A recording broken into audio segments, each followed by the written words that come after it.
Namamu Aceh. Engkau dicipta, ditempatkan di bumi Asia Tenggara.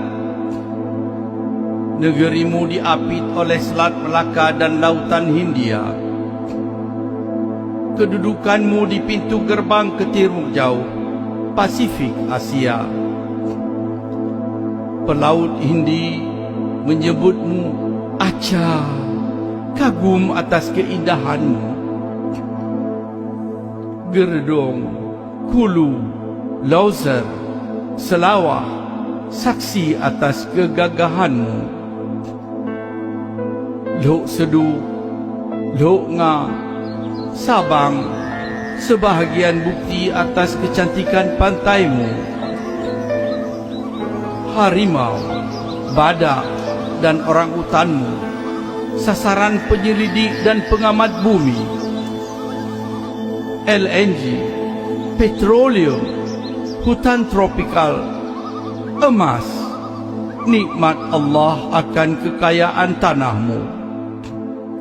Meneteskan air liur perampok-perampok asing untuk datang ke negerimu.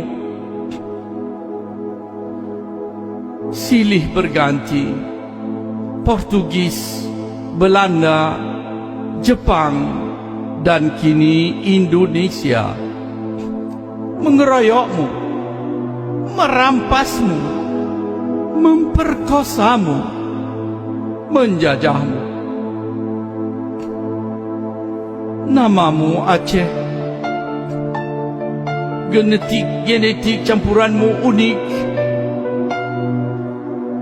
Darah Arab, darah Cina, Eropa dan Hindi mengalir di dalam tubuhmu, membentuk kecantikan, kegigihan, kepintaran menjadi identitasmu.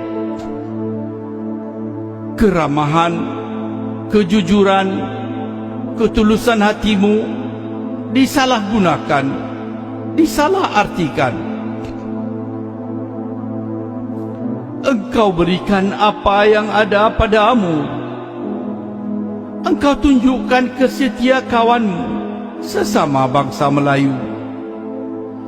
Di masa Portugis, darah Aceh membanjiri benteng negeri Malaka. Di masa Belanda, darah Aceh mengalir di bumi Nusantara. Di akhir Perang Dunia Kedua, darah Aceh berkubang di medan Arya. Emasmu, minyakmu, LNG-mu, hasil hutanmu telah engkau sumbangkan, menyelamatkan dan memerdekakan seluruh Nusantara dari penjajahan Belanda. Akan tetapi, air susu dibalas dengan tuba. Kini engkau menjadi asing di negerimu sendiri. Engkau dibantai, disiksa, diperkosa oleh rekanmu yang engkau merdekakan di tahun 45. Kini engkau dilarang menyebut namamu Aceh. Engkau dipaksa diberi nama baru yang asing bagimu, Indonesia. Di sekolah, anakmu dilarang menggunakan bahasa ibunya.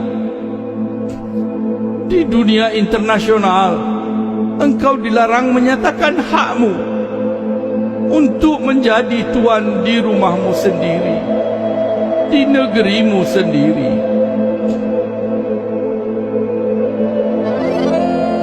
Karya Dr. Husaini Hasan, Stockholm, 2 Desember 2000.